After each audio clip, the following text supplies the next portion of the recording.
Hello, friends. Welcome to Undoubt Business, your doubt clearing platform. So, guys, in today's video, we will be continuing with our grand Undoubt revision series that we have discussed, we have started in our previous video. So, in today's video, we will be continuing with our second chapter revision, that is, the chapter name is Principles of Management. I hope you are liking this format of our revision. If you like the video, you like the format, you like the revision, please don't forget to like this video and please subscribe to my channel Undoubt Business for more such interesting videos. So let's start with our revision for chapter number 2, that is Principles of Management. So जब हमने chapter शुरू किया था principles of management का, तो हमने सबसे पहले ये डिस्कस किया था कि प्रिंसिपल्स ऑफ मैनेजमेंट होते क्या हैं। देखो, प्रिंसिपल्स ऑफ मैनेजमेंट क्या होते हैं? These are laid guidelines. ये ऐसी गाइडलाइंस होती है, जैसे अगर आप किसी टूर या ट्रैवल पे जाते हो, ठीक है ना, कैसे जैसे हिस्टोरिकल प्लेस पे गए आप किसी, तो वहां पे एक गाइड होता है ना जो आपको बताता है कि उस जगह की हिस्ट्री क्या थी। तो वैसे ही क्या होता है, मैनेजर्स के लिए ये प्रिंसिपल्स ऑफ मैनेजमेंट ऐसी गाइडलाइंस होती है, ठीक है। बिजनेस में मैनेजर्स के लिए प्रिंसिपल्स ऑफ मैनेजमेंट ऐसी गाइडलाइंस होती है जो उनको हेल्प करती है डिसीजंस लेने में और उनके एक्शंस को मैनेज करने में, ठीक है। The principles of management help the managers to take various decisions and to manage their actions. Okay, so यही होते हैं प्रिंसिपल्स ऑफ मैनेजमेंट। अब देखते हैं कि let's get to the next question, ठीक है। How are management principles and scientific principles different from each other? मतलब यहाँ पे हमें बताना है कि मैनेजमेंट प्रिंसिपल्स एक तरफ रखते हैं और साइंटिफिक प्रिंसिपल्स, ये दोनों एक दूसरे से अलग कैसे हैं। तो यहाँ पर एक टेबुलर फॉर्मेट है, उसमें हम डिस्कस करते हैं। एक तरफ रखते हैं मैनेजमेंट प्रिंसिपल्स को और दूसरी तरफ रखते हैं साइंटिफिक प्रिंसिपल्स को। तो जब हम मैनेजमेंट प्रिंसिपल्स की बात करते हैं तो मैनेजमेंट प्रिंसिपल्स को बोला गया है फ्लेक्सिबल। क्या बोला गया है? Number 1, it is flexible. अब फ्लेक्सिबल क्यों बोला है? क्योंकि मैनेजमेंट प्रिंसिपल्स जो होते हैं वो किसी भी सिचुएशन में, मैनेजमेंट में किसी भी सिचुएशन में लगाए जा सकते हैं। जो भी आपके बिजनेस सिचुएशन होगी उसमें आप उसे अप्लाई कर सकते हैं मैनेजमेंट प्रिंसिपल्स को, इसीलिए उसे बोला गया है फ्लेक्सिबल। और एज पर चेंजिंग एनवायरनमेंट हम इसे अप्लाई कर सकते हैं। पर जब हम साइंटिफिक प्रिंसिपल्स की बात करते हैं तो they are rigid. Scientific principles rigid इसीलिए हैं क्योंकि अगर ये एक बार बनाए जाते हैं उसके बाद इसे चेंज करना बहुत ही मुश्किल होता है, ठीक है। तो इसीलिए इन्हें रिजिड बोला गया है। Next is management principles creatively apply होते हैं, क्योंकि हर बिजनेस में जो सिचुएशंस आती है, जो अपॉर्चुनिटीज आती है, थ्रेट्स, रिस्क आते हैं, वो हमेशा अलग होते हैं। तो मैनेजमेंट प्रिंसिपल्स को बिजनेसेस के अकॉर्डिंग क्रिएटिवली अप्लाई किया जाता है as per the business situations. और जब हम साइंटिफिक प्रिंसिपल्स की बात करते हैं तो साइंटिफिक प्रिंसिपल्स जैसे बनाए गए हैं, क्योंकि वो बहुत रिजिड होते हैं, उनको चेंज करना बहुत ज्यादा मुश्किल होता है, इसीलिए जैसे वो बनाए गए हैं साइंटिफिक प्रिंसिपल्स उसको एज इट इज अप्लाई किया जाता है, ठीक है। नेक्स्ट अगर हम बात करें, जो मैनेजमेंट के प्रिंसिपल्स होते हैं they can change as per changing environment. जैसे बिजनेस एनवायरनमेंट में चेंज होगा वैसे ही हमें मैनेजमेंट प्रिंसिपल्स में चेंजेस करने पड़ते हैं। That's why it is termed as flexible, है ना। और जब हम साइंटिफिक प्रिंसिपल्स की बात करते हैं तो साइंटिफिक प्रिंसिपल्स अनचेंज होते हैं, मतलब उनको चेंज करना मुश्किल है। तो इसीलिए बोला गया है कि साइंटिफिक प्रिंसिपल्स रिमेन अनचेंज। तो आई होप कि आपको दोनों का डिफरेंस क्लियर हुआ हो, मैनेजमेंट प्रिंसिपल्स और साइंटिफिक प्रिंसिपल्स, ठीक है। ये सब जब हमने वीडियो लेक्चर्स अपलोड किए थे तब हमने ये सब बातें डिस्कस की थी, ये सब रिविजन है, ठीक है। दोस्तों, जो हमने फर्स्ट वाला चैप्टर डिस्कस किया प्रीवियस वाले वीडियो में, उसकी Q&A की जो PDF है वो आप डिस्क्रिप्शन बॉक्स में से जाकर डाउनलोड कर सकते हो, ठीक है। आपको उसकी पीडीएफ मिल जाएगी डिस्क्रिप्शन बॉक्स में उस वीडियो के, ठीक है। अब आते हैं थर्ड क्वेश्चन पे। थर्ड क्वेश्चन क्या बोल रहा है, how are management principles different from management techniques. एक तरफ रखना है मैनेजमेंट प्रिंसिपल्स, दूसरी तरफ रखना है मैनेजमेंट टेक्निक्स। जैसे हमने बात की, मैनेजमेंट प्रिंसिपल्स क्या होते हैं, फ्लेक्सिबल होते हैं, और टेक्निक्स जो होती हैं वो रिजिड होती है। अब ये मैनेजमेंट टेक्निक्स है क्या, हम ये आगे थोड़े देर में डिस्कस करेंगे, ठीक है। तो मैनेजमेंट टेक्निक्स कैसी होती है, रिजिड होती है। जब हम प्रिंसिपल्स की बात करते हैं तो मैनेजमेंट के प्रिंसिपल्स क्या होते हैं, guides managerial actions and decisions. ये हमने फर्स्ट वाले क्वेश्चन में डिस्कस किया है कि मैनेजमेंट प्रिंसिपल्स होते क्या है। वो ऐसी गाइडलाइंस होती है जो मैनेजरियल एक्शंस और उनके डिसीजंस को इन्फ्लुएंस करती है, उसको गाइड करती है, ठीक है। जब हम मैनेजमेंट टेक्निक्स की बात करते हैं तो मैनेजमेंट टेक्निक्स क्या है, methods and procedures to complete a task. जैसे आपके सामने कोई टास्क है, ठीक है, आपके सामने कोई टास्क है, तो उसे आप कैसे कंप्लीट करोगे, क्या मेथड लगाओगे जिससे कि आपका टास्क कंप्लीट हो, है ना। क्या मेथड लगाओगे वो कौन बताएगा, मैनेजमेंट टेक्निक्स बताएंगी, ठीक है। तो मैनेजमेंट टेक्निक्स वो मेथड्स बताती हैं जिससे कि आप कोई भी टास्क कंप्लीट कर सकते हो। तो ये होता है मैनेजमेंट प्रिंसिपल एंड ये होता है मैनेजमेंट टेक्निक। आई होप आपको क्लियर हो रहा हो। बहुत ही easy, super easy revision series है दोस्तों ये। आई होप आपको सारे क्वेश्चंस क्लियर हो रहे हो। और अगर आपको ये सीरीज, ये रिवीजन पैटर्न, ये रिवीजन अच्छा लगा हो तो प्लीज मेरे वीडियो को लाइक कीजिए और मेरे चैनल को सब्सक्राइब करना ना भूलिएगा। चलो अब आते हैं क्वेश्चन नंबर 4। अभी तक हमने इस चैप्टर के 3 क्वेश्चंस डिस्कस कर लिए हैं। अब आते हैं नेक्स्ट क्वेश्चन पे, हाउ आर मैनेजमेंट प्रिंसिपल्स। एक तरफ क्या रखना है, मैनेजमेंट प्रिंसिपल्स, दूसरी तरफ different from values. How are they different from values, ये देखते हैं। यहाँ पर भी मैंने एक टेबुलर फॉर्मेट दिया है इसको। एक तरफ है मैनेजमेंट प्रिंसिपल्स, दूसरी तरफ है मैनेजमेंट प्रिंसिपल्स और दूसरी तरफ है वैल्यूज। तो जब हम मैनेजमेंट प्रिंसिपल्स की बात करेंगे तो these are guidelines for managerial decisions and actions, ये हम बात कर चुके हैं। फिर होती है वैल्यूज। अब वैल्यूज क्या होती है, दीज आर बिहेवियरल गाइडलाइंस। देखो यहाँ पे हमने क्या बात की थी कि मैनेजमेंट प्रिंसिपल्स क्या है, मैनेजरियल है वो, है ना। और जब हम वैल्यूज की बात करते हैं तो वैल्यूज में क्या है, दीज आर बिहेवियरल, ठीक है। These are behavioral guidelines for individuals in a society। एक सोसाइटी में एक इंडिविजुअल का बिहेवियर कैसा होना चाहिए, वो कैसे बिहेव करेगा, ये कौन बताता है, वैल्यूज बताती है। जैसे हमने सुना है honesty is the best policy, तो ये क्या है, एक गाइडलाइन है कि हमें हमेशा ऑनेस्ट होना चाहिए, ठीक है। तो सोसाइटी में एक इंडिविजुअल कैसे बिहेव करेगा, उसकी क्या गाइडलाइंस होनी चाहिए, ये कौन स्पेसिफाई करता है, ये वैल्यूज बताती है हमें। जबकि हम जब बात करते हैं मैनेजमेंट प्रिंसिपल्स की तो वो बिजनेस से रिलेटेड होता है, जबकि वैल्यूज क्या होती है, सोसाइटी से रिलेटेड होती है, राइट। जब मैनेजमेंट प्रिंसिपल्स की बात करेंगे तो वो बिजनेस से रिलेटेड होगा और उसके साथ साथ वो मैनेजरियल डिसीजंस एंड एक्शंस को गाइड करेंगे, ठीक है। जबकि वैल्यूज क्या करते हैं, सोसाइटी के हर इंडिविजुअल के लिए जो बिहेवियरल गाइडलाइंस होनी चाहिए वो बताते हैं वैल्यूज, ठीक है। आई होप आपको दोनों में डिफरेंस क्लियर हुआ हो। नेक्स्ट इज मैनेजमेंट प्रिंसिपल्स जो होते हैं वो टेक्निकल होते हैं, मतलब जो बिजनेस में अप्लाई किए जा सकते हैं वैसे होते हैं मैनेजमेंट के प्रिंसिपल्स।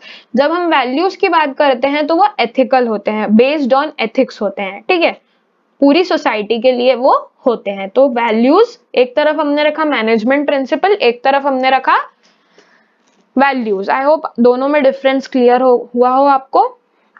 चलिए अब आगे बढ़ते हैं। तो हमने देखा कि मैनेजमेंट प्रिंसिपल्स होते क्या हैं, ठीक है। उसके बाद हमने देखा कि साइंटिफिक प्रिंसिपल से कैसे डिफरेंट होते हैं, मैनेजमेंट के टेक्निक्स से कैसे डिफरेंट होते हैं, वैल्यूज से कैसे डिफरेंट होते हैं। अब हम देखते हैं, we will be focusing on, पूरा का पूरा फोकस होना चाहिए मैनेजमेंट प्रिंसिपल्स पे। अब हम मैनेजमेंट प्रिंसिपल की बात करेंगे क्योंकि हमारा चैप्टर ही है प्रिंसिपल्स ऑफ मैनेजमेंट। तो अब हम बात करते हैं कि मैनेजमेंट प्रिंसिपल्स डिराइव कैसे हुए हैं, कैसे बने हैं ये management principal.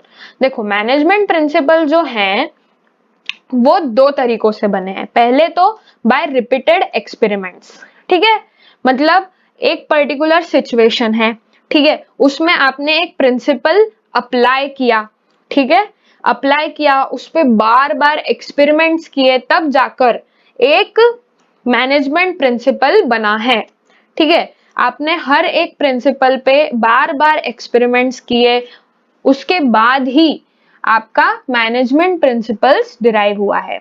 Next is by deep observation. अब आपने क्या किया है, एक मैनेजमेंट प्रिंसिपल है, उसको आपने क्या किया, एक बिजनेस ऑर्गेनाइजेशन में अप्लाई करके देखा, ठीक है, आपने उसको ट्रायल किया उस पे, ठीक है। ट्रायल करने के बाद आपने उसको ऑब्जर्व किया कि इस पर्टिकुलर सिचुएशन में ये मैनेजमेंट प्रिंसिपल कैसे अप्लाई हो रहा है, कैसे काम कर रहा है, ठीक है। उसके बाद बाय डीप ऑब्जर्वेशन, अच्छी तरह से ऑब्जर्वेशन के बाद, एग्जामिनेशन के बाद आपने एक मैनेजमेंट प्रिंसिपल डिराइव किया, ठीक है। तो ये दो तरीके होते हैं जिससे मैनेजमेंट प्रिंसिपल्स डिराइव होते हैं। सबसे पहले तो बार बार एक्सपेरिमेंटेशन से, है ना, कि कैसे एक अच्छा मैनेजमेंट प्रिंसिपल डिराइव किया जा सकता है।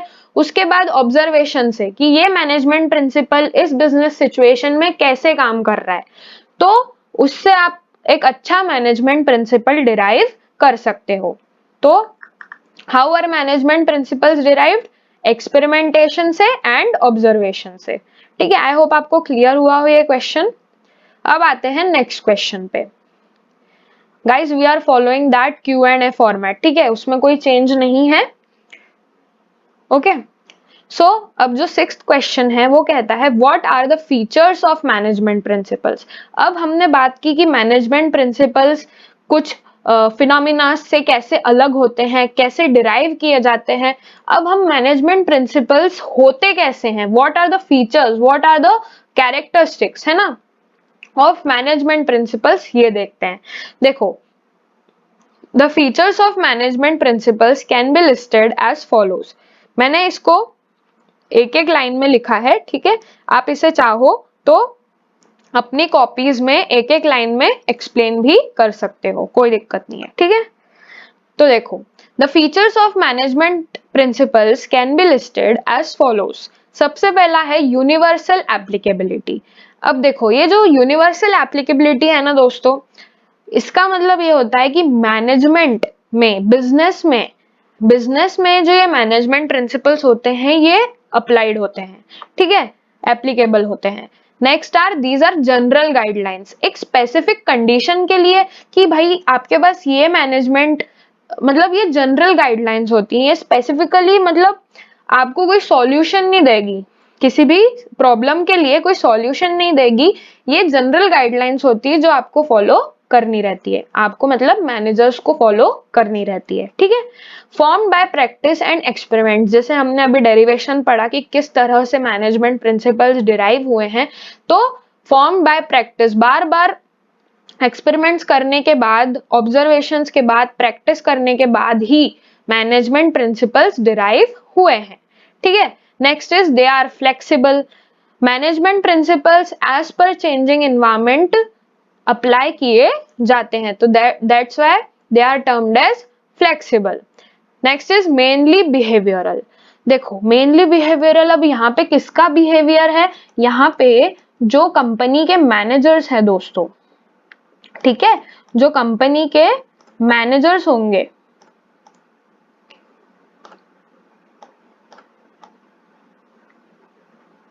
मैनेजर्स, ठीक है, जो कंपनी के मैनेजर्स होंगे उनके बिहेवियर को ये गाइड करता है, कौन, मैनेजमेंट प्रिंसिपल्स, ठीक है। तो इसीलिए ये बोला गया है मेनली बिहेवियरल, और किसके बिहेवियर को ये गाइड करता है, मैनेजर्स के बिहेवियर को ये गाइड करता है। Next is cause and effect relationship. इसका मतलब ये है कि एक पर्टिकुलर सिचुएशन में, मतलब आपके पास कोई कॉज है, ठीक है, एक बिजनेस के पर्टिकुलर सिचुएशन में आपने मैनेजमेंट प्रिंसिपल अप्लाई किया और उसको अप्लाई करने के बाद क्या इफेक्ट निकला, है ना। आपके पास एक प्रॉब्लम है, ठीक है, आपने उस मैनेजमेंट प्रिंसिपल को अप्लाई किया और उसको अप्लाई करने के बाद क्या इफेक्ट हुआ, क्या रिजल्ट्स निकले, है ना, क्या सॉल्यूशन निकला। देखो यहाँ पे क्या है, ये जनरल गाइडलाइंस है, मतलब एक पर्टिकुलर प्रॉब्लम का पर्टिकुलर सॉल्यूशन नहीं है ये, है ना।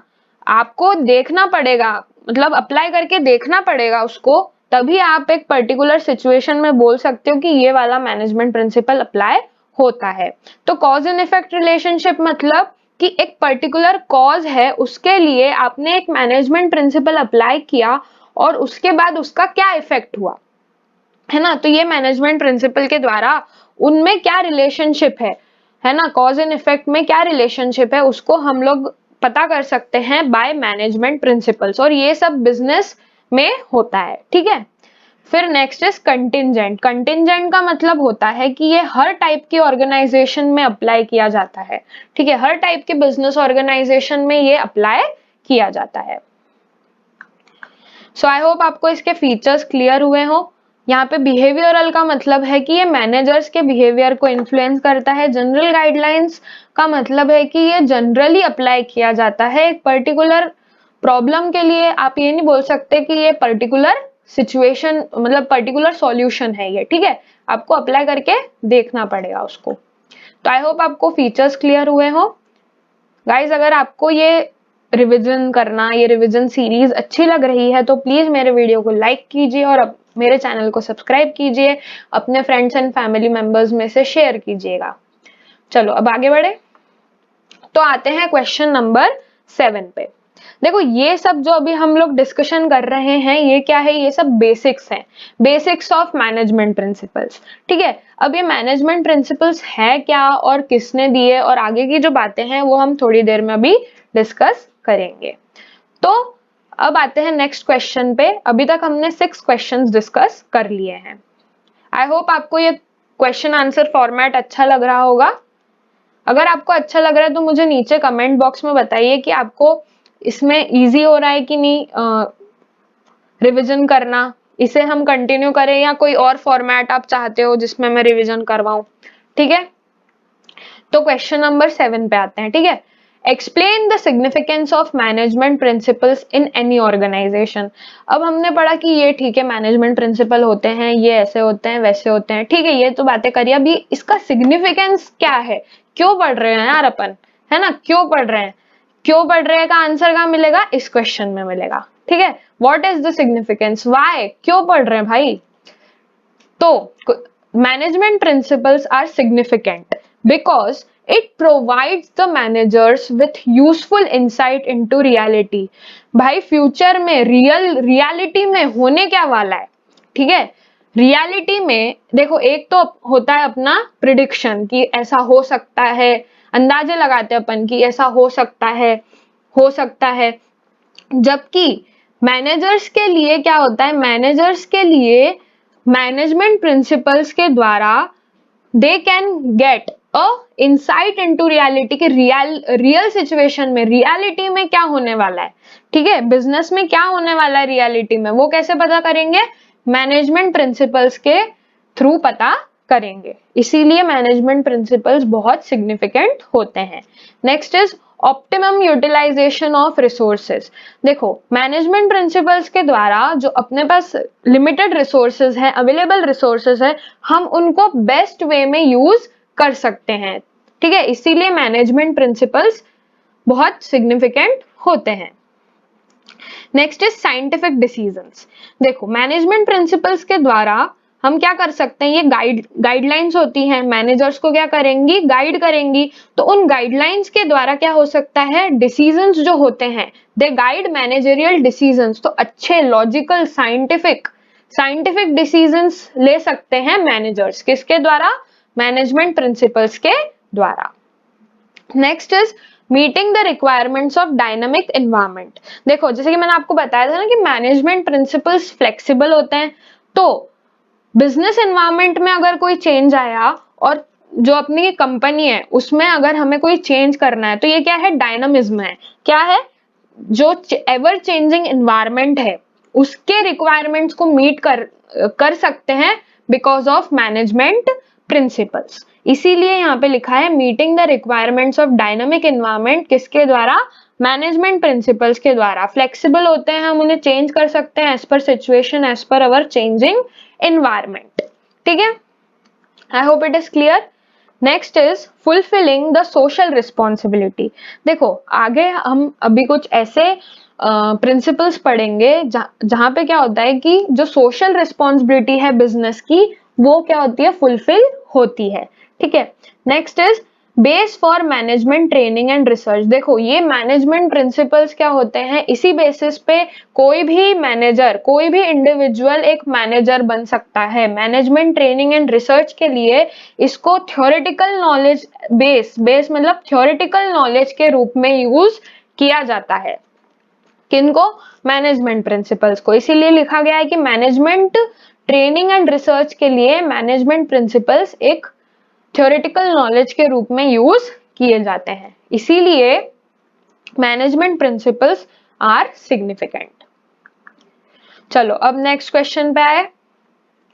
चलो यहां तक तो हमारे पूरा था बेसिक्स ऑफ मैनेजमेंट प्रिंसिपल। अभी हमने 20 मिनट्स में क्या डिस्कस किया? बेसिक चीजें डिस्कस की। मैनेजमेंट प्रिंसिपल होता क्या है, मैनेजमेंट प्रिंसिपल के फीचर्स क्या है, सिग्निफिकेंस क्या है, how they are different from management techniques. ठीक है, साइंटिफिक प्रिंसिपल्स एंड वैल्यूज, इतना हमने डिस्कस किया है। और मैनेजमेंट प्रिंसिपल्स डिराइव कैसे हुए हैं। अब हम आते हैं कि मैनेजमेंट प्रिंसिपल्स किन्होंने दिए हैं और क्या है वो मैनेजमेंट प्रिंसिपल्स। ठीक है, तो सबसे पहला क्वेश्चन आता है कि who is known as father of general management. देखो दोस्तों, मैनेजमेंट जो होता है ना, वो दो तरह का होता है। ठीक है, मैनेजमेंट जो है, MGT लिख रही हूँ, राइटिंग समझ नहीं आ रही होगी आपको। ठीक है, मैनेजमेंट जो है वो दो तरीके का होता है। एक तो होता है ये जनरल मैनेजमेंट, ये वाला। ठीक है, और एक होता है साइंटिफिक मैनेजमेंट। एक होता है general management,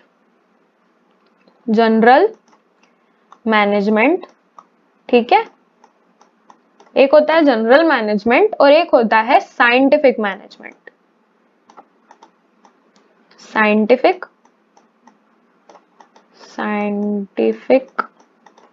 management. Okay guys, इसको भी पूरा लिख देती हूँ, जनरल मैनेजमेंट और scientific management.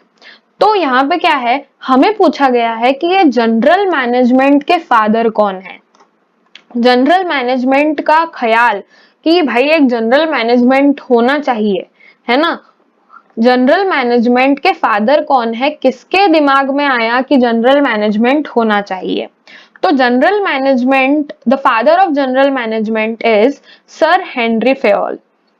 Sir Henry Fayol. ठीक है, who is father of general management? Sir Henry Fayol. देखो यहाँ पे आप उनकी इमेज भी देख सकते हो, he is sir Henry Fayol. ठीक है, फादर ऑफ जनरल मैनेजमेंट। अब आते हैं नेक्स्ट क्वेश्चन पे, व्हाट इज मॉडर्न मैनेजमेंट। देखो जनरल मैनेजमेंट या मॉडर्न मैनेजमेंट आप बोल सकते हो कि एक जैसा ही होता है। तो what is modern management? Modern management is the application of modern strategies. It is the application of modern strategies for achieving the goals of the organization. देखो किसी भी बिजनेस का अल्टीमेट गोल क्या होता है कि हमें अल्टीमेटली बिजनेस क्यों चलता है कि हमें कोई ना कोई ऑब्जेक्टिव को अचीव करना है। हम मॉडर्न मैनेजमेंट के द्वारा जो मॉडर्न स्ट्रैटेजीज है, मॉडर्न टेक्निक्स है, मॉडर्न थिंग्स है ना, मॉडर्न स्ट्रैटेजीज को अप्लाई करके हम हमारे कंपनी के गोल को, बिजनेस के गोल को अचीव कर सकते हैं। It is modern management. ठीक है, आई होप आपको क्लियर है। दोस्तों अगर पसंद आ रहा हो तो प्लीज मेरे वीडियो को लाइक कीजिए और चैनल को सब्सक्राइब करना ना भूलिएगा। चलो अब नेक्स्ट क्वेश्चन पे है। तो मॉडर्न मैनेजमेंट क्या है? मॉडर्न स्ट्रेटेजीज को अप्लाई करना ताकि हम हमारे ऑर्गेनाइजेशन के गोल को अचीव कर सके। अब नेक्स्ट आते हैं, how many principles are announced by sir Henry Fayol. Announced का मतलब होता है कि कितने प्रिंसिपल्स सर हेनरी फेयोल ने दिए हैं। ठीक है, how many principles? There are 14 principles derived या given by sir Henry Fayol, 14 principles. Okay, अब मेन चीज आई है, ये 111 नहीं है, ये 11 है, ठीक है। Question number 11, question number, sorry इसको अच्छे से लिख रहा है, क्वेश्चन नंबर 11 है, ठीक है। हाँ, तो अब क्या है, sir Henry Fayol is the father of general management. हमने देखा मॉडर्न मैनेजमेंट क्या होता है, हमने देखा सर हेनरी फेयोल ने कितने प्रिंसिपल्स दिए हैं, 14 प्रिंसिपल्स। अब ये 14 प्रिंसिपल्स है क्या, वो हमें एक्सप्लेन करने हैं। तो यहाँ पे मैंने एक टेबुलर फॉर्मेट दिया है, सबसे पहला serial number, name of the principle and the meaning, ठीक है। तो सबसे पहला प्रिंसिपल जो सर हेनरी फेयोल ने दिया है वो है डिवीजन ऑफ वर्क। मतलब देखो, the work of an organisation to be divided in small jobs. अब देखो, ऑर्गेनाइजेशन का काम जो होता है वो बहुत बड़ा होता है, ये तो मैंने छोटा सा बना दिया, बहुत बड़ा होता है, ठीक है, बहुत बड़ा, बहुत बड़ा होता है। अब क्या है, डिवीजन ऑफ वर्क वाले प्रिंसिपल से क्या होता है कि ये बड़े वाले काम को, मतलब ये आउटर सर्कल जो है, आउटर ओवल जो भी है ये, ठीक है, आउटर सर्कल जो है वो बड़ा काम है। अब उस बड़े काम को छोटे छोटे पार्ट्स में क्या करना है, डिवाइड करना है, छोटे छोटे जॉब्स में डिवाइड करना है, ठीक है। इससे क्या होगा, हर एम्प्लॉय, कंपनी का हर एम्प्लॉय अच्छे से काम कर पाएगा, स्पेशलाइज्ड वे में काम कर पाएगा, ठीक है। तो डिवीजन ऑफ वर्क क्या है कि हमारे पास जो बड़ा काम है उसको छोटे छोटे पार्ट्स में क्या करना है, डिवाइड करना है, छोटे छोटे पार्ट्स में, स्मॉल जॉब्स में, स्मॉल जॉब्स में हमें उसे डिवाइड करना है ताकि काम इजीली हो सके। सो ये क्या है, ये पहला हमारा प्रिंसिपल है, डिवीजन ऑफ वर्क, ठीक है। डिवीजन ऑफ वर्क कि हमें क्या करना है, कंपनी में जो काम है, वर्क है, उसको छोटे छोटे स्मॉल जॉब्स में डिवाइड करना है। तो वो क्या होता है, डिवीजन ऑफ वर्क। देखो नाम से ही समझ आ रहा है, डिवीजन ऑफ वर्क, ठीक है। आई होप आपको ये प्रिंसिपल क्लियर है। अब आते हैं नेक्स्ट प्रिंसिपल पे, अथॉरिटी एंड रिस्पॉन्सिबिलिटी। अब यहाँ पे दो वर्ड्स हैं, पहला क्या है अथॉरिटी, दूसरा क्या है रिस्पॉन्सिबिलिटी। तो जब हम अथॉरिटी की बात करते हैं, व्हाट इज अथॉरिटी, क्योंकि अब ये प्रिंसिपल तो दे दिया है, अब हमें ये समझना जरूरी कि अथॉरिटी क्या है भाई और रिस्पॉन्सिबिलिटी क्या है। तो अथॉरिटी का मतलब क्या होता है, authority is the power, is the power to take decisions, कोई भी डिसीजन लेने की पावर इज अथॉरिटी। जैसे कोई भी स्कूल में प्रिंसिपल है या डायरेक्टर है, उनको ये अथॉरिटी होती है कि वो कोई भी डिसीजन ले सकते हैं। जैसे आपके घरों में आपके पापा या कोई भी, कोई एल्डर मेंबर है, उसको उसके पास, उनके पास ये अथॉरिटी होती है कि वो कोई भी डिसीजन ले सकते हैं, है ना। तो वो होती है अथॉरिटी कि भाई मेरे पास तो पावर है डिसीजन लेने की, कोई भी डिसीजन मैं ले सकता हूं या ले सकती हूँ। अब जब हम बात करते हैं रिस्पॉन्सिबिलिटी की, अब देखो अथॉरिटी में अगर मैं बात करूं तो बिजनेस में भी जो डिसीजंस लेने हैं उसके लिए भी अथॉरिटी की जरूरत पड़ती है ना। देयर शुड बी, कोई भी इंडिविजुअल है उसके पास वो अथॉरिटी तो होनी चाहिए कि वो भाई डिसीजन ले सकता है ना, सही बात है कि नहीं। फिर उसके बाद रिस्पॉन्सिबिलिटी, रिस्पॉन्सिबिलिटी का मतलब है obligation to do a task, मतलब आपको ये काम सौंपा गया है, you are responsible for that, ठीक है। आपको ये काम सौंपा गया है, you are responsible for that task, आपको ये जिम्मेदारी है आप पे कि आपको ये काम करना है। तो एक तरफ तो है डिसीजन लेने की पावर, दूसरी तरफ है रिस्पॉन्सिबिलिटी, मतलब आपको कोई टास्क है उसको आपको कंप्लीट करना है। अब हेनरी फेयोल सर ने क्या प्रिंसिपल दिया है, अथॉरिटी इक्वल्स रिस्पॉन्सिबिलिटी। ऐसा नहीं होना चाहिए कि आपके पास बहुत सारी अथॉरिटी और रिस्पॉन्सिबिलिटी कुछ नहीं है, या ऐसा नहीं होना चाहिए कि आपके पास बहुत सारी रिस्पॉन्सिबिलिटीज है लेकिन power to take decision, authority तो है ही नहीं, तो फिर वो बैलेंस्ड नहीं है, ठीक है। तो यहाँ पे बोला गया है कि आपके पास जो अथॉरिटी है और आपके पास जो रिस्पॉन्सिबिलिटी है उसमें क्या होना चाहिए, बैलेंस होना चाहिए। जितनी आपके पास अथॉरिटी है that should be equal to your responsibilities. I hope clear है, ठीक है। अब आते हैं थर्ड वाले प्रिंसिपल पे। टोटल 14 प्रिंसिपल्स हमने डिस्कस किए थे, अभी हमने 2 कर लिए हैं, अब थर्ड पे आते हैं, डिसिप्लिन। भाई जब से हम स्कूल में थे शुरुआत में, बिल्कुल है ना, फर्स्ट क्लास से मान लो, तभी से हमें बोला गया कि भाई डिसिप्लिन में रहो, घर में बोला गया कि डिसिप्लिन में रहो, तो ये तो हमें बहुत अच्छी तरह से आता है ये वाला प्रिंसिपल। देखो जो डिसिप्लिन आपको बोला जाता है ना फॉलो करने के लिए, वैसे ही हर मैनेजमेंट में, हर बिजनेस में भी डिसिप्लिन होना जरूरी है। And discipline is a good thing, right. हर चीज एकदम डिसिप्लिन होनी चाहिए। तो थर्ड प्रिंसिपल है डिसिप्लिन का। डिसिप्लिन क्या बोलता है, ओबीडियंट बिहेवियर, एकदम ओबीडियंटली आपको बिहेवियर करना है, एंड पेनल्टीज। अगर ढंग से बिहेवियर नहीं किया तो आपको फाइन भी लग सकता है, पेनल्टी भी लग सकती है। तो बस डिसिप्लिन में यही है कि आपको अच्छे से बिहेवियर करना होगा मैनेजमेंट में, ठीक है, बिजनेस में। और अगर आपने बिहेवियर अच्छे से नहीं किया तो आपको फाइन लगेगा, आपको क्या लगेगी, पेनल्टी लगेगी।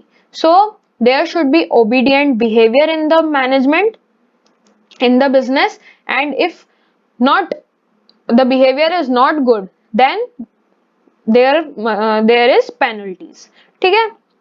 और ये जो पेनल्टीज है, it must be strictly imposed if necessary.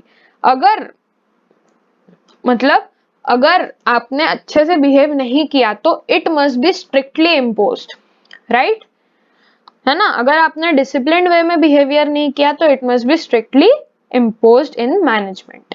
तो ये है हमारा थर्ड प्रिंसिपल। आप सभी जानते होंगे discipline is very important, right. अब फोर्थ पे आते हैं, यूनिटी ऑफ कमांड। कमांड का मतलब होता है किसी को आदेश देना, है ना, किसी को निर्देश देना, मतलब आप हिंदी में बोल सकते हो यूनिटी ऑफ कमांड। यूनिटी मतलब एक साथ, एकता, है ना। अब यूनिटी ऑफ कमांड का मतलब होता है the subordinates to receive the command and orders from one boss या सुपीरियर ओनली। अब क्या होता है ना, एक होता है एम्प्लॉय, ठीक है, देखो एक होता है एम्प्लॉयर, पहली बात तो, ठीक है, एक होता है एम्प्लॉयर, या इसको अपन ऐसा ये काटो, ठीक है, इसको यहाँ पे करते हैं। एक होता है employ, I am so sorry, employer, ठीक है, और उसके बहुत सारे अनगिनत, उसके बहुत सारे एम्प्लॉय होते हैं, ठीक है। ये जो चीज मैंने ड्रॉ की है ना, यही है यूनिटी ऑफ कमांड। मतलब अलग अलग एम्प्लॉयज को, ठीक है, अलग अलग एम्प्लॉयज को एक ही एम्प्लॉयर, एक ही बॉस से कमांड मिलने चाहिए, ठीक है। एक एम्प्लॉयर, एक बॉस ही, एक सुपीरियर ही सारे सबऑर्डिनेट्स को कमांड कर सकता है। ऐसा नहीं होना चाहिए कि भाई बहुत सारे एम्प्लॉयर हैं और जो एम्प्लॉय को कमांड दे रहे हैं, है ना, नहीं तो एम्प्लॉय कंफ्यूज हो जाएगा कि किसकी बात मानूं और किसकी बात नहीं मानूं। जैसे जब आपको स्कूल से होमवर्क मिलता था तो बहुत सारे टीचर्स का होमवर्क मिलता होगा, तो आपको है ना सब कुछ कंप्लीट करके जाना पड़ता होगा कि इन मैम ने भी बोला है कि ये करना है, इन मैम ने बोला ये प्रोजेक्ट करना है, मैम ने बोला ग्रुप डिस्कशन तैयार करना है, इन मैम ने बोला डिबेट तैयार करना है। तो इसमें क्या होता है कि जो स्टूडेंट है वो कंफ्यूज हो जाएगा ना कि किसका पहले करूं कंप्लीट होमवर्क। तो उसी तरह से क्या होता है, बिजनेस में भी होता है। देखो ये जो मैं एग्जांपल्स दे रही हूँ ना, ये वो इसीलिए दे रही हूँ ताकि आप कनेक्ट कर पाओ कि भाई अपने जीवन में भी ये बात होती है ना। तो बिजनेस में भी ऐसे ही होता है कि एम्प्लॉय जो है वो कंफ्यूज हो जाता है कि मैं किस बॉस की मानूं, किस सुपीरियर का काम पहले करूं। तो हेनरी फ्योल ने बोला कि ये बात नहीं होनी चाहिए। जो एम्प्लॉय है, आई एम सो सॉरी, जो एम्प्लॉयर है ना, जो एम्प्लॉयर है वो एक ही एम्प्लॉयर, एक ही एम्प्लॉयर बाकी एम्प्लॉयज को कमांड दे सकता है। अलग अलग एम्प्लॉयर, अलग अलग बॉस कमांड नहीं देंगे, नहीं तो जो एम्प्लॉय है, जो सबऑर्डिनेट है, वो कंफ्यूज हो जाएगा। ठीक है, so the subordinates to receive the command या orders from one boss only. एक ही एम्प्लॉयर होना चाहिए, एक ही बॉस होना चाहिए। एम्प्लॉयर तो बेसिकली हम उस कंपनी को भी बोलते हैं जिसमें हम एम्प्लॉयमेंट में होते हैं, है ना। तो हम यहाँ पे क्या बात कर रहे हैं, ऑर्डर्स की बात कर रहे हैं। तो ऑर्डर्स या इंस्ट्रक्शन सिर्फ एक ही बॉस से आने चाहिए। तो ये है यूनिटी ऑफ कमांड। ठीक है, नेक्स्ट आते हैं यूनिटी ऑफ डायरेक्शन। नेक्स्ट क्या है, प्रिंसिपल यूनिटी ऑफ डायरेक्शन। तो जब हम यूनिटी ऑफ डायरेक्शन, अभी हमने ऊपर बात की कमांड की, ऑर्डर्स की, अब डायरेक्शन मतलब हमें एक तरफ डायरेक्ट करना कि आप उस डायरेक्शन में जाओ, आप उस डायरेक्शन में जाओ, है ना। तो यूनिटी ऑफ डायरेक्शन का मतलब होता है कि the efforts of whole organisation. अब जो ऑर्गेनाइजेशन है ये अपनी, ठीक है, ये जो ऑर्गेनाइजेशन है अलग अलग डायरेक्शन में काम कर रही है। कोई इधर कर रहा है, कोई इधर कर रहा है, ठीक है, कोई इधर कर रहा है, तो सब अलग अलग डायरेक्शन में काम कर रहे हैं ना। तो इसमें क्या है कि द एफर्ट्स, ये जो एफर्ट्स लग रहे हैं होल ऑर्गेनाइजेशन के, should be directed to one direction only. और वो डायरेक्शन क्या होना चाहिए, गोल्स। जो कंपनी के गोल्स है ना, हमें उन्हें अचीव करना है। ठीक है, तो गोल अचीवमेंट की तरफ ही सबके डायरेक्शन होना चाहिए, सबके एफर्ट्स लगने चाहिए। ठीक है, तो ये होता है यूनिटी ऑफ डायरेक्शन। अब आते हैं सिक्स्थ प्रिंसिपल पे, वो है subordination of individual interest to general interest. ठीक है, अब देखो हमने बात की थी प्रीवियस वाले वीडियो में, एक होते हैं ऑर्गेनाइजेशन के ऑब्जेक्टिव, एक होते हैं इंडिविजुअल ऑब्जेक्टिव। ठीक है, तो कोई कोई एम्प्लॉय इंडिविजुअल इंटरेस्ट के लिए काम करते हैं और कोई कोई जनरल इंटरेस्ट के लिए। लेकिन एज पर दिस प्रिंसिपल ये क्या होना चाहिए कि employee should work for the benefit of the organisation. General interest मतलब ऑर्गेनाइजेशन के ऑब्जेक्टिव के लिए एम्प्लॉयज को काम करना चाहिए। और देखो अगर एम्प्लॉय जो जनरल ऑब्जेक्टिव है, जो ऑर्गेनाइजेशन के ऑब्जेक्टिव है, जो जनरल इंटरेस्ट है, अगर वो अचीव हो जाता है तो automatically individual interest, personal objectives भी अचीव हो जाएंगे। तो यही प्रिंसिपल बोलता है कि एम्प्लॉय को क्या करना चाहिए, कंपनी के बेनिफिट के लिए काम करना चाहिए। तो ऑटोमेटिकली जो पर्सनल ऑब्जेक्टिव है, इंडिविजुअल इंटरेस्ट है, वो फुलफिल हो जाएगा। राइट, तो ये होता है सिक्स्थ हमारा प्रिंसिपल। फिर आते हैं सेवेंथ प्रिंसिपल पे, रिम्यूनरेशन ऑफ एम्प्लॉयज। रिम्यूनरेशन का मतलब होता है सैलरी। ठीक है, रिम्यूनरेशन का मतलब होता है कि एक एम्प्लॉयर अपने एम्प्लॉय को क्या देता है। तो जो रिम्यूनरेशन है, it should be fair, fair wages and salaries. ठीक है, to the all employees, to all employees. ठीक है, fair wages and salaries to all employees to provide a good standard of living for all. सभी को अच्छा जीवन मिले, अच्छी जिंदगी मिले, उसके लिए क्या करना चाहिए, फेयर वेजेस एंड सैलरीज सबको मिलना चाहिए। तो रिम्यूनरेशन ऑफ एम्प्लॉयज में क्या है, हर एम्प्लॉय को फेयर वेजेस एंड सैलरीज मिलनी चाहिए।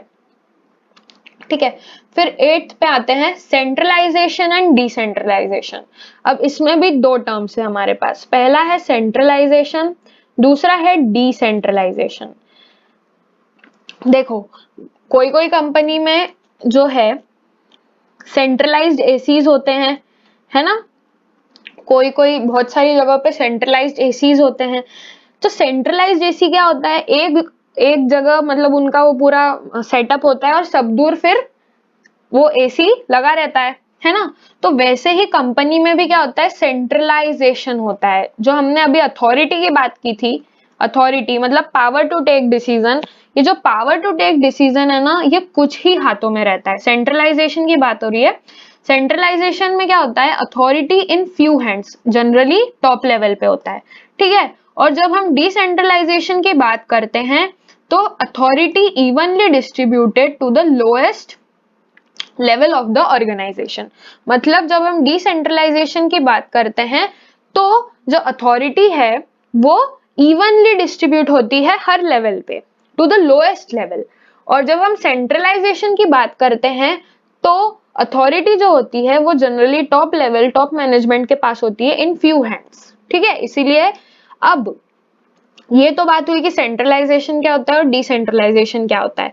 अब हम बात करते हैं कि हेनरी फ्योल ने क्या बोला। हेनरी फ्योल ने बोला कि आप चाहो तो दोनों को मिक्स करके यूज कर सकते हो, है ना। मतलब थोड़ा सा आप सेंट्रलाइजेशन भी यूज कर सकते हो, ठीक है, थोड़ा सा आप सेंट्रलाइजेशन भी यूज कर सकते हो और थोड़ा सा आप डिसेंट्रलाइजेशन भी यूज कर सकते हो।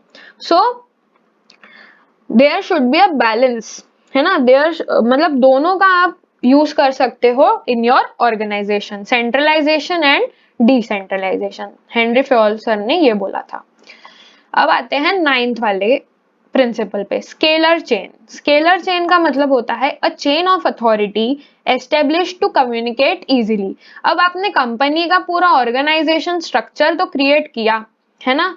अब इसमें आपको क्या करना है, अथॉरिटी लेवल्स भी आपने बताई कि ये अथॉरिटी भी आपने बताई कि ये अथॉरिटी है। अब क्या है, अब जैसे एक सुपीरियर है, एक सबऑर्डिनेट है, उसके नीचे ऐसे एक चेन बनेगी पूरी, ठीक है, एक ऐसी पूरी चेन बनेगी। तो वो चेन में इजीली कम्युनिकेशन हो सके उसके लिए क्या करते हैं, एक चेन ऑफ अथॉरिटी एस्टेब्लिश कर देते हैं। बहुत सारी ऑर्गेनाइजेशंस में होता है ये। इजी कम्युनिकेशन के लिए एक अथॉरिटी को अच्छी तरह से डिस्ट्रीब्यूशन अच्छी तरह से हो जाता है। तो a chain of authority establish to communicate easily, ताकि एक सबऑर्डिनेट दूसरे सबऑर्डिनेट से इजीली कम्युनिकेट कर सके। अब यहाँ पे एक वो है, एक कंसेप्ट है गैंग प्लैंक का।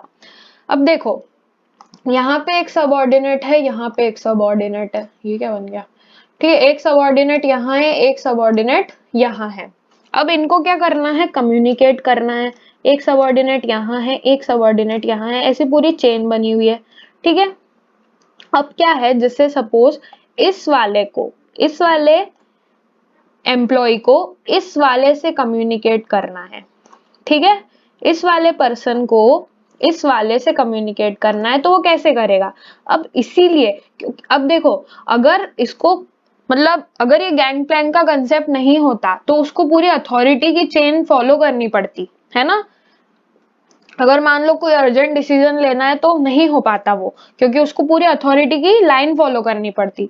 लेकिन ये गैंग प्लैंक के कंसेप्ट से ऐसा हो सकता है कि कोई भी पर्सन किसी भी पर्सन से डायरेक्ट कम्युनिकेशन कर सकता है। देखो, the person at any level, जैसे ये यहाँ पर है और ये यहाँ पर है ना, तो person at any level can communicate with anyone in the office using this gang plank, ठीक है। आई होप आपको क्लियर हुआ हो ये वाला।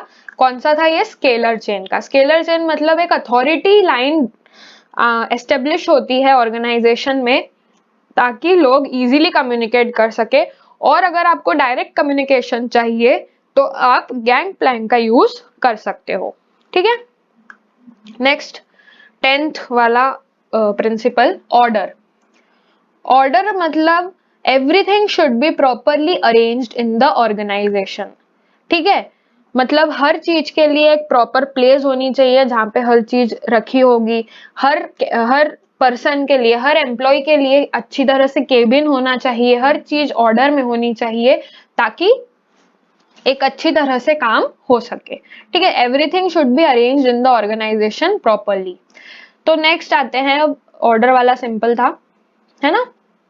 आई होप आपको क्लियर हो रहे हो सारे, और ये फॉर्मेट आपको बहुत ही इजी लग रहा हो। प्लीज इस वीडियो को पूरा देखिएगा ताकि आपको इजीली रिवीजन आप कर सको, ठीक है। नेक्स्ट आते हैं, नेक्स्ट वाला जो अपना प्रिंसिपल है वो है equity. Every employee in the organisation must be treated equally irrespective of caste, religion, gender. कोई भी कास्ट का हो, कोई भी रिलीजन का हो, कोई भी जेंडर का हो, ठीक है। तो इक्विटी मतलब हर एम्प्लॉय को इक्वली ट्रीट करना है, ठीक है। सिंपल है ये तो। Next is stability of personnel. एक होता है पर्सनल, एक होता है पर्सोनल। जब हम पर्सोनल की बात करते हैं, इसका मतलब होता है स्टाफ, ठीक है। क्या मतलब होता है, स्टाफ। देखो, स्टेबिलिटी ऑफ पर्सोनल का मतलब ये होता है the organisation must ensure that the employees are stable in the organisation. ये आधा ही यहाँ पे आया है, इसमें क्या लिखोगे आप, are stable in the organisation. इसकी जो पीडीएफ है मैं आपको नीचे जो अपना डिस्क्रिप्शन बॉक्स है उसमें देने वाली हूँ, तो यहाँ पे अच्छे से लिख देती हूँ, स्टेबल इन द ऑर्गेनाइजेशन। जो भी लोग पीडीएफ डाउनलोड कर रहे हैं, अगर मेरी राइटिंग समझ नहीं आती है तो प्लीज मेरे को कमेंट बॉक्स में बताना कि मैम आपने यहाँ पर क्या लिखा हुआ है ना। कोई भी अगर पीडीएफ अगर आप डाउनलोड कर रहे हो, कोई भी अगर राइटिंग में कहीं भी कुछ दिक्कत हो तो मेरे को बताना, ठीक है। Stability of personnel, stability of personnel का मतलब ये होता है कि बार बार एम्प्लॉय को कंपनी से टर्मिनेट नहीं करना है, बार बार उसे कंपनी के बाहर नहीं निकालना है। The personnel should be stable for some period of time, ठीक है। ये होता है स्टेबिलिटी ऑफ पर्सोनल। थर्ड है, सॉरी 13th है initiative, everyone to participate on itself in the activities of the organisation. जो भी एम्प्लॉय है वो खुद से आए पार्टिसिपेशन के लिए, है ना, खुद से आए पार्टिसिपेशन के लिए मैनेजमेंट में, ताकि जो इनिशिएटिव है वो बना रहे और कंपनी अच्छी तरह से काम कर सके।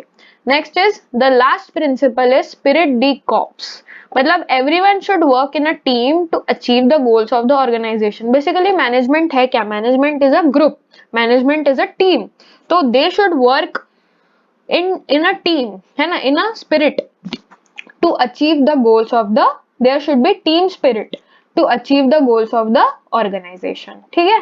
तो ये हमने 14 प्रिंसिपल्स डिस्कस किए, किसने दिए थे ये जो 14 प्रिंसिपल्स हैं ये दिए थे हेनरी फेयोल सर ने, who is father of general management. अब आते हैं नेक्स्ट, जैसे कि मैंने आपको बताया मैनेजमेंट दो तरीके के होते हैं, एक होता है जनरल मैनेजमेंट, एक होता है साइंटिफिक मैनेजमेंट। अब हम बात करेंगे साइंटिफिक मैनेजमेंट की। तो who is known as father of scientific management, बताओ कौन है, सर एफ डब्ल्यू टेलर। यहाँ पर इनकी इमेज भी है, sir F W Taylor is known as father of scientific management.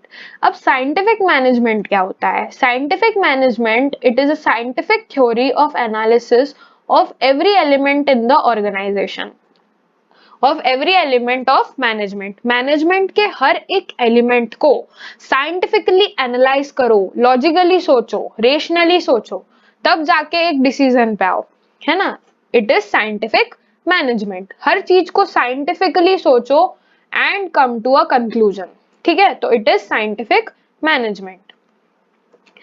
So यहाँ पे आता है next question, 14th question, how F W Taylor has explained the scientific management. अब साइंटिफिक मैनेजमेंट को इन्होंने कैसे डिराइव किया, कैसे बताया कि ये साइंटिफिक मैनेजमेंट है, इन्होंने दो तरीकों से बताया है। उन्होंने एक दिए हैं मैनेजमेंट के साइंटिफिक टेक्निक्स, ठीक है, और एक उन्होंने दिए हैं साइंटिफिक प्रिंसिपल्स, ठीक है, दो चीजें हैं, पहले है टेक्निक्स, दूसरा है प्रिंसिपल्स। अभी हमने देखा था कि टेक्निक्स क्या होते हैं, methods to do a job, और प्रिंसिपल्स क्या होता है, guidelines that direct managerial actions and decisions, ठीक है। यहाँ पे लिख देती हूँ मैं मैनेजरियल एक्शंस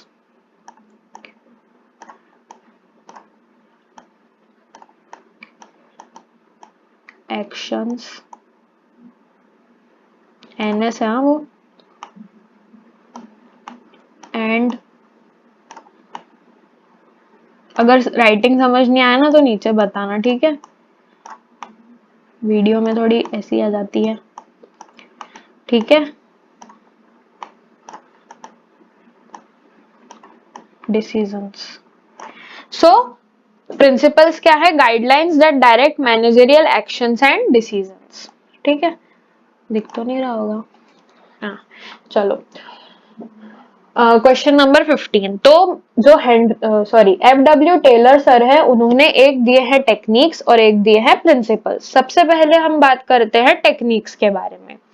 तो what are the various technique, सबसे पहला है फंक्शनल फोरमैनशिप। इसके लिए मैंने एक पर्टिकुलर पूरा एक वीडियो बनाया है इसको एक्सप्लेन करने के लिए, तो पहले आप उस वीडियो पे आइएगा और इसके बाद इस रिवीजन सीरीज में आइएगा, ठीक है। तो पहला जो है functional foremanship. In this technique the factory is divided in 2 departments. हाँ, एक और बात है यहाँ पे कि हेनरी फ्योल सर ने जो प्रिंसिपल्स बताए हैं वो जो है वो ऑफिस मैनेजमेंट के लिए जनरली काम आते हैं, ठीक है। जनरली वो किसके लिए काम आते हैं? ऑफिस मैनेजमेंट के लिए। और जो techniques and principles FW Taylor sir ने दिए हैं वो किसके लिए काम आते हैं? फैक्ट्री वर्कर्स के लिए, फैक्ट्री मैनेजमेंट के लिए, ठीक है। तो यहाँ पे हम फैक्ट्री की बात करेंगे। तो फंक्शनल फोरमैनशिप में क्या होता है कि जो फैक्ट्री है उसको 2 डिपार्टमेंट्स में डिवाइड किया गया है। एक है प्लानिंग डिपार्टमेंट और दूसरा प्रोडक्शन डिपार्टमेंट, ठीक है। बेसिकली एक मैनेजमेंट में बहुत सारे डिपार्टमेंट्स होते हैं, लेकिन जब हम फंक्शनल फोरमैनशिप में बात करेंगे तो एक फैक्ट्री 2 डिपार्टमेंट्स में डिवाइड की जाती है। पहला है प्लानिंग डिपार्टमेंट और दूसरा क्या है? Production department. तो planning department, under the planning department there are 4 supervisors, ठीक है। अब यहाँ पे फैक्ट्री है तो फैक्ट्री में कौन होते हैं? सुपरवाइजर्स होंगे, वर्कर्स होंगे, ठीक है। तो जो प्लानिंग डिपार्टमेंट है उसमें 4 सुपरवाइजर्स हैं और हर प्लानिंग एक्टिविटी के लिए वो रिस्पॉन्सिबल होते हैं। सबसे पहला कौन है? Root clerk. रूट क्लर्क का काम क्या है? Decides the sequence of steps to be performed to do a job.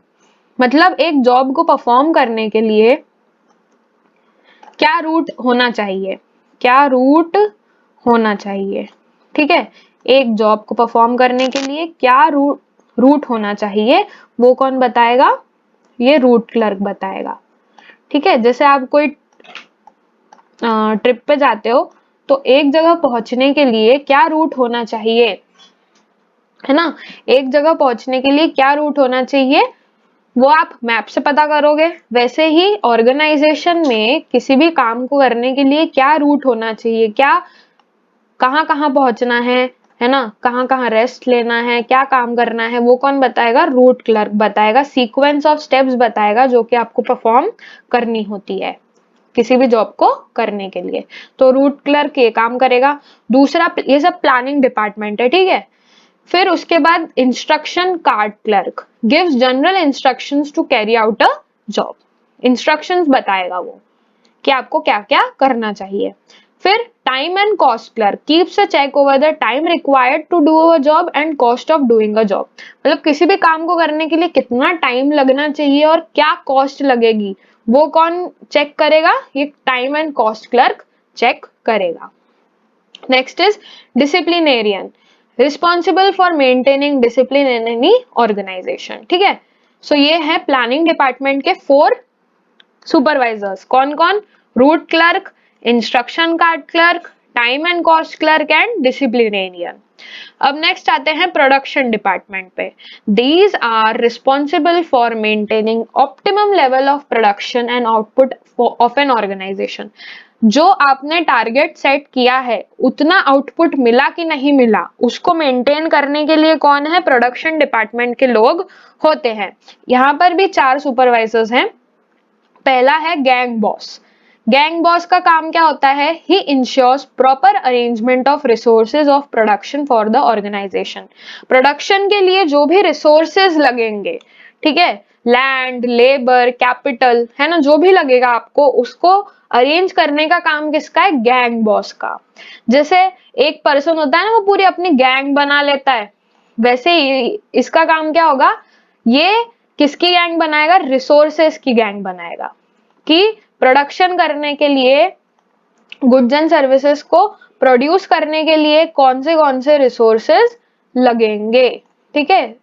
ये आर है, ठीक है, कौन से रिसोर्सेज लगेंगे।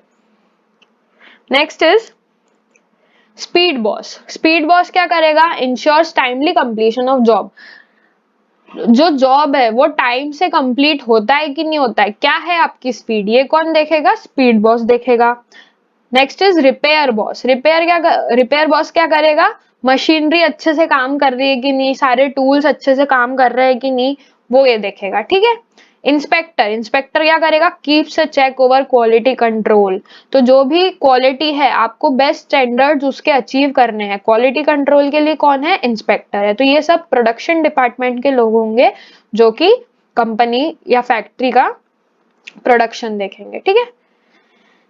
नेक्स्ट टेक्निक, ये थी फंक्शनल फोरमैनशिप। अब नेक्स्ट टेक्निक है standardisation and simplification of work. हर चीज में क्या होना चाहिए? हर चीज एज पर सेट स्टैंडर्ड्स होना चाहिए, और and the task should be completed in the best simplified way possible for achieving the goals. मतलब एक पर्टिकुलर काम को करने के लिए क्या सिंप्लीफाइड तरीका हो सकता है, उसको आपको यूज करना है, और आपका जो काम है वो सेट स्टैंडर्ड्स के अकॉर्डिंग होना चाहिए। तो ये है standardisation and simplification of work. Next पे आते हैं फैटिग स्टडी। फैटिग स्टडी मतलब थकान। थकान हो रही है क्या आप लोगों को भी? फैटिग स्टडी थकान, ठीक है। फैटिग स्टडी का मतलब है थकान होना। तो देखो हर एक एम्प्लॉय थक जाता है, ठीक है। तो अब ये स्टडी इसीलिए कंडक्ट की जाती है कि ये पता कर सके कि एक एम्प्लॉय, एक पर्सन को कितना टाइम चाहिए रेस्ट करने के लिए। अगर आप लोग भी थक गए हो तो प्लीज यू कैन रेस्ट, ठीक है। टेक अ ब्रेक, रेस्ट, आराम से एकदम रिलैक्स होके पढ़ना है, ठीक है। तो you can pause the video if you want, ठीक है। तो ये फैटिग स्टडी में क्या है? फैटिग स्टडी में एक पर्सन को रेस्ट करने के लिए कितना टाइम चाहिए, और how much is he working efficiently, और कितने टाइम में। देखो ये जो अपना टाइमलाइन है, ठीक है, उसमें एक पर्सन की एक स्टडी कंडक्ट करी जाए अगर, तो ऐसा पता करते हैं, ये अपना एक ऐसे ही एग्जाम्पल के लिए ले रही हूँ, उसमें ये पता चलता है कि इतना टाइम जो है, ठीक है, सॉरी, इतना टाइम जो है वो एफिशिएंटली काम करता है, और इतने टाइम के लिए उसको रेस्ट चाहिए। तो इस तरह से फैटिग स्टडी के द्वारा कितने, मतलब पर्सन की थकान के बारे में हम पता कर सकते हैं कि वो कितना एफिशिएंटली काम कर सकता है और उसको कितना टाइम चाहिए रेस्ट करने के लिए। Next is method study, to find out one best way to do a job. कोई एक अच्छा तरीका जिससे ये काम हो सकता है, वो कैसे पता करेंगे? मेथड स्टडी से। Next is time study. Time study to conduct is conducted to find out the time required to do a job and classifying workers as skilled and unskilled। देखो स्किल्ड वर्कर कौन होगा? जो timely काम करेगा, और unskilled कौन होगा? जो धीरे धीरे काम करेगा, ठीक है। तो टाइम स्टडी से हम ये पता कर सकते हैं कौन स्किल्ड है, कौन अनस्किल्ड है। और setting targets as per time to ensure time efficiency. Timely काम होना चाहिए, उसके लिए क्या करना है? हमें टारगेट सेट करने होते हैं। तो ये टाइम स्टडी है। ये सब क्या है? ये टेक्निक्स है साइंटिफिक प्रिंसिपल, साइंटिफिक मैनेजमेंट की, ठीक है। फिर है मोशन स्टडी। मोशन स्टडी में क्या होता है? This is conducted to study the movements of any worker while he performs a job.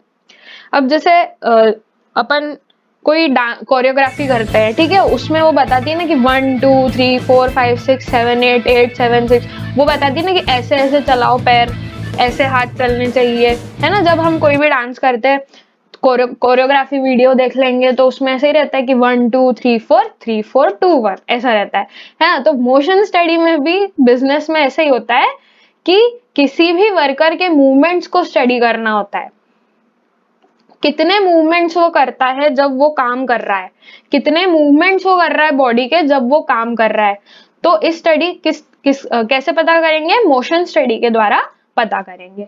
इसमें आप कोई भी डांस कोरियोग्राफी वीडियो से याद कर सकते हो कि ये मोशन स्टडी है, ठीक है। कितनी बार आपने हाथ हिला डांस में? 3 4 2 1 1 2 3 4, ठीक है।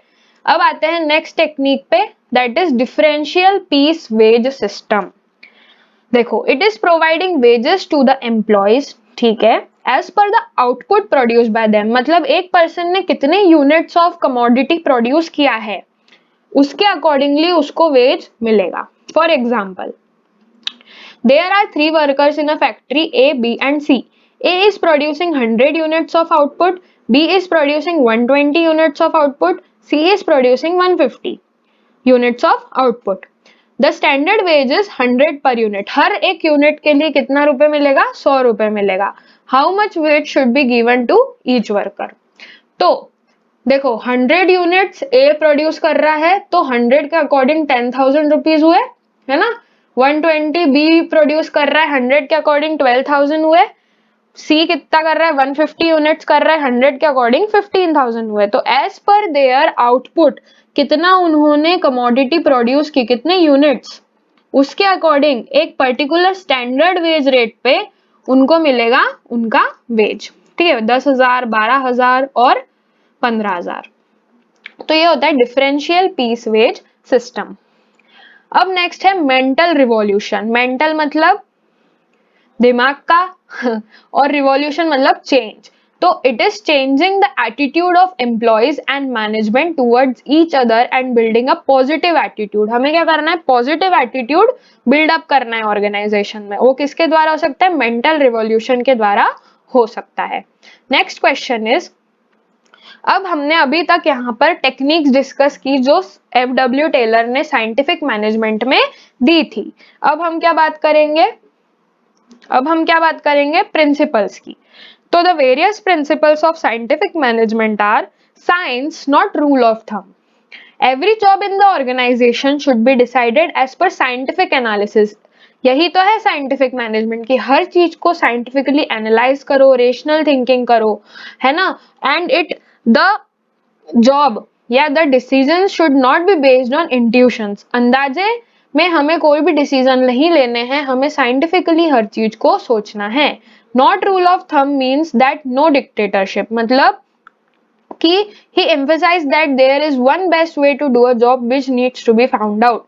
मतलब हर काम को करने के लिए एक अच्छा तरीका होता है और उस अच्छे तरीके से ही हमें काम करना है। और रूल ऑफ थंब का मतलब होता है कि डिक्टेटरशिप नहीं चलेगी, हमें जो भी डिसीजंस लेने हैं वो साइंटिफिक एनालिसिस से लेने हैं, हमारे अंदाजों से, इंट्यूशन से नहीं लेने हैं। It is science, use science not rule of thumb. ठीक है, जो मतलब एक पर्सन ने, एक बॉस ने, जो भी है, उसने आपको बोल दिया कि आपको ऐसे काम करना है तो ऐसे काम करना है, ऐसा नहीं। मतलब आपको साइंटिफिकली सोचना है। ठीक है, आपको किसी ने कुछ बोल दिया और वैसे ही काम करना है ऐसा जरूरी नहीं है। तो it is a principle, science not rule of thumb. ठीक है, next is harmony not discord. All should work in harmony. Team work के साथ, हार्मनी के साथ सबको काम करना चाहिए ताकि हम हमारे कंपनी के गोल्स को अचीव कर सके। ही एम्फेसाइज्ड ऑन मेंटल रिवॉल्यूशन। जो मैनेजमेंट और जो एम्प्लॉयज में एक पॉजिटिव एटीट्यूड बिल्डअप होना चाहिए। ठीक है, तो हार्मनी नॉट डिस्कॉर्ड, हर किसी को अच्छी तरह से काम करना चाहिए। Next is cooperation not individualism. There should be cooperation among all the employees. हर किसी को कॉपरेशन में काम करना चाहिए। The management should welcome the suggestions and grievances if any and work accordingly with mutual consent. हर किसी को, मैनेजमेंट को एम्प्लॉय की सुननी चाहिए और एम्प्लॉय को मैनेजमेंट की सुननी चाहिए। तो इस तरह से सब आपस में कॉपरेशन में काम करे। ठीक है, अकेले अकेले काम ना करे मैनेजमेंट में। Development of each and every employee to its greatest efficiency. Every employee has full potential to achieve something. देखो हमारे में ना इतना पोटेंशियल होता है किसी भी चीज को अचीव करने में, हम हमारे गोल्स को अचीव कर सकते हैं, हमें खुद को नहीं पता होता कि हम में कितना पोटेंशियल है। तो यहाँ पे बोला गया है कि भाई हर एम्प्लॉय में फुल पोटेंशियल होता है, जो भी वो गोल को अचीव करना चाहता है। He should be given opportunities to develop to his maximum best potential. उसको अपॉर्चुनिटीज मिलनी चाहिए ताकि वो अपनी ग्रेटेस्ट एफिशिएंसी, अपने बेस्ट पोटेंशियल से काम करे और कंपनी के गोल को अचीव कर सके। तो ये है प्रिंसिपल। ठीक है, so here is the end of our second chapter revision, the Undoubt business revision series, जो हमने डिस्कस कर रहे थे। कितने क्वेश्चन डिस्कस किए हमने इस चैप्टर के? Okay, let's see, I think 15 questions है। ठीक है, तो दोस्तों देखो 15 क्वेश्चंस में ही 16 क्वेश्चंस, ओके 16 क्वेश्चंस में हमारा ये चैप्टर पूरा रिवाइज हो चुका है। आई होप आपको बहुत अच्छी तरह से क्लियर हुआ हो। अगर कोई भी डाउट आता है, और अगर जो मैंने राइटिंग लिखी है पीडीएफ में, पीडीएफ आपको मिल जाएगी डिस्क्रिप्शन बॉक्स में। अगर पीडीएफ में राइटिंग जो लिखी है आपको समझ नहीं आती है तो प्लीज मुझे कमेंट बॉक्स में बताइएगा। अगर आपको ये पूरा रिवीजन सीरीज अच्छा लगा हो तो प्लीज मेरे चैनल को सब्सक्राइब कीजिए, अपने फ्रेंड्स में शेयर कीजिए एंड मेरे इस वीडियो को लाइक करना ना भूलिएगा। Watching my video, keep watching Undot business and इसके बाद वाले वीडियो में हम लोग आगे के सारे चैप्टर्स रिवाइज करेंगे। So stay tuned for the next video. Thank you.